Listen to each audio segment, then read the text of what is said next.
Strategies to save your marriage. This is Coach Lee, and I'm going to talk to you about some things you can do to save a marriage when one or maybe both of you are wanting out, considering leaving, considering divorce, or you're just miserable the way that your marriage is going. Number one is underrated, but it can be so impactful in a marriage that's having difficulty, and that is stop yelling. Focus on peace.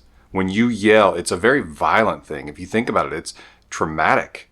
It causes anxiety. It feels like the other person is attacking you with the volume of their voice.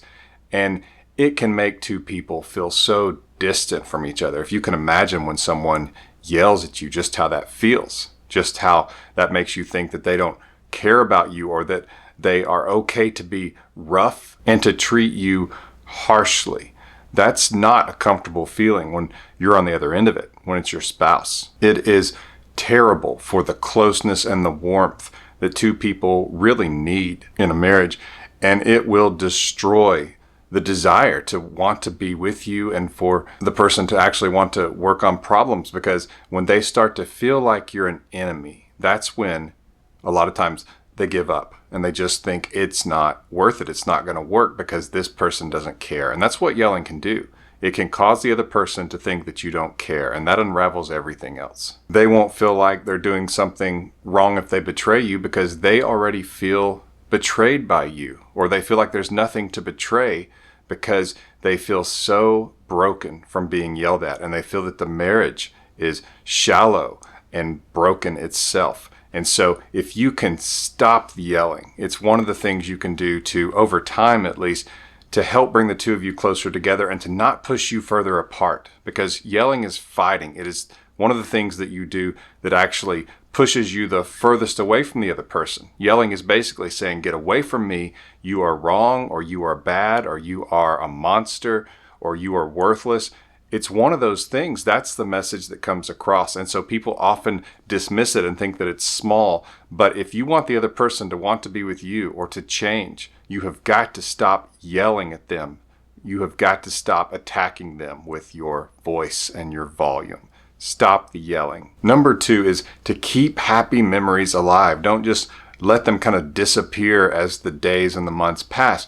Bring up those special times when you were on vacation together, when you had a special date night. Maybe it was even just you two were in bed watching a movie, and you can say, you know, when we did this, we watched that movie, that was great. I really enjoyed that. Or do you remember when we went to that bed and breakfast a few years ago? That was such a wonderful time. Do you remember the cat? Do you remember the humor? Do you remember some of the problems that we can laugh about now from that trip?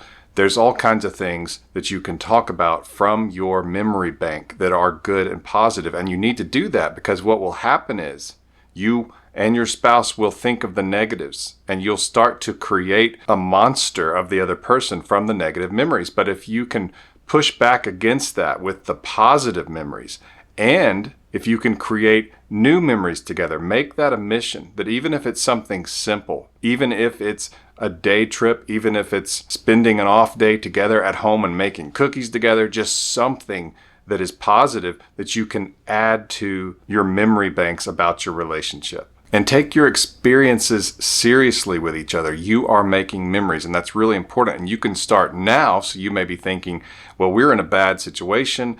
He doesn't want to be with me, or I don't know if I want to be with him, or whatever the situation may be. But you can start just creating small positive memories, even if it's just, well, I'm going to cook him breakfast today, or your neck's hurting. Well, here, let me give you a massage.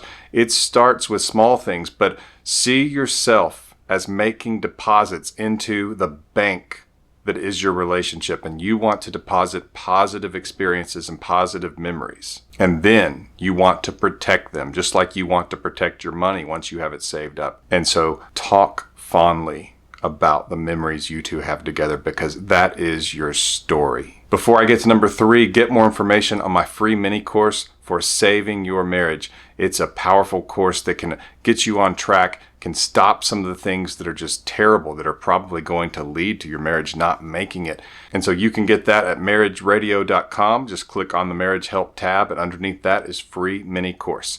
That link will be in the description below. Number three, prioritize sex. That means it's important. It's not going to be just pushed aside. You can even plan time where that can happen if it comes up and it's something you both want to do. We prioritize things that are important to us and we make sure that they happen. And we have so much science on how sex can really just bring a husband and wife together. It's something that makes them feel bonded and close and excited about each other and that they care. It's difficult to do that and be mad at them at the same time. And it's difficult to be mad at someone who you're having a lot of connected, warm, mutually desired sex.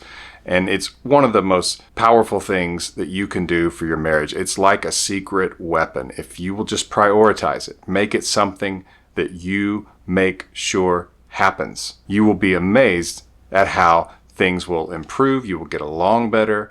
Kindness will be restored. And a lot of those issues that you think are so important that you just have to keep talking about will seem less important, and they won't be impacting your life like they were. Prioritize sex and watch your marriage grow and recover. Number 4, this is something simple, but you will be amazed at what it can do and how it can really increase the warmth between the two of you.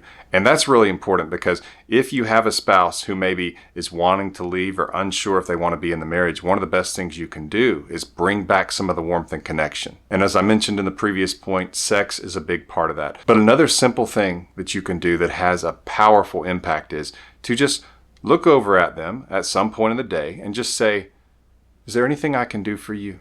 What can I do for you, hon?" Just something like that. It's such a warm and connecting statement. It's a nurturing, supportive statement.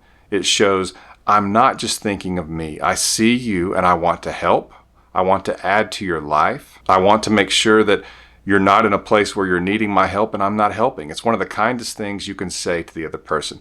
Both of you should say it to each other. As a matter of fact, a lot of times I'll ask my wife, "Is there anything I can do for you?" And she'll say, "No." "Is there anything I can do for you?"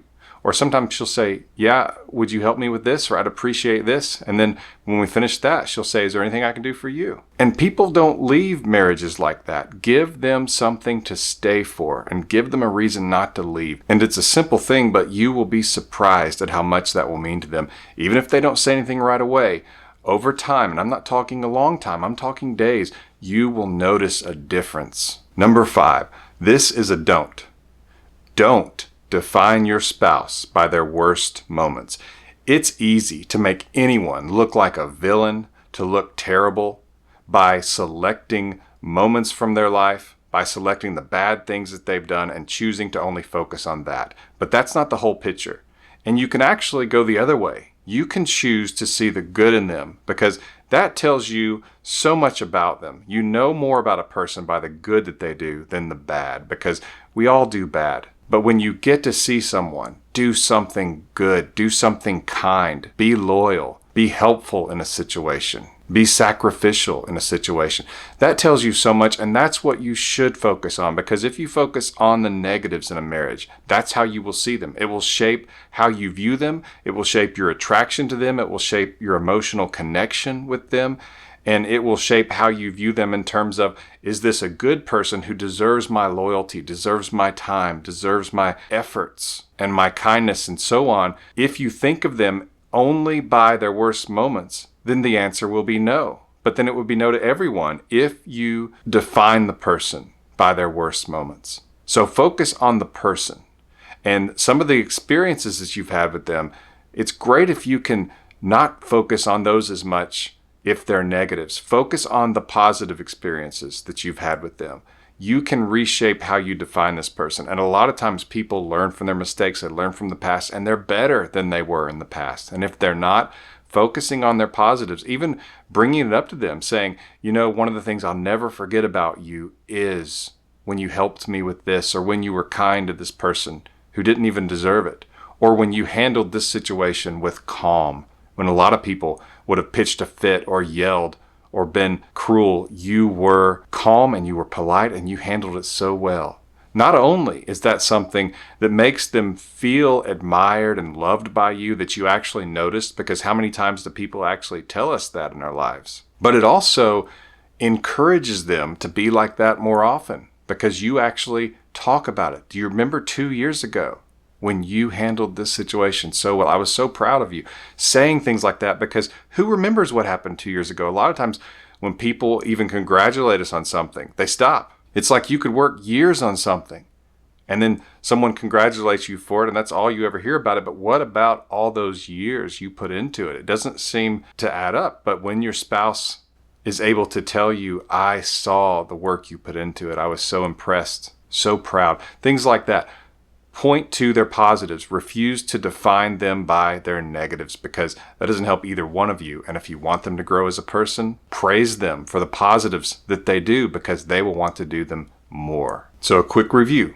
Stop yelling. Focus on peace. Take that really seriously. Number 2, keep happy memories alive and build new ones. Talk about them. Let that be your story that you keep bringing up, because you want to remember and you want to help your spouse remember, to keep you two close. And so that when you have those dark days, you're not thinking that everything with your spouse is negative, but we've actually had some good times. Number 3, prioritize sex. Make it something that happens, and that it's a bonding interaction that can keep you two close and that can cause you to feel like you are one together, that you are a team, not just physically, but in every area of life. And yes, sex will help you feel that way. We have a lot of research on that, a lot of scientific data on couples that have been studied. Number 4, ask your spouse, is there anything I can do for you? Or what can I do for you, hon? Say that. And then help if they ask. And then number 5 is to focus on the positives about the person and not to define them by their worst moments. Do those things. Watch your marriage grow. Get my free mini course on saving a marriage at marriageradio.com. The link is in the description below, but you just go to marriageradio.com, you click on marriage help, and you'll see it. Thank you for liking. Thank you for commenting. Thank you for subscribing. This has been Coach Lee, and as always, thank you for watching.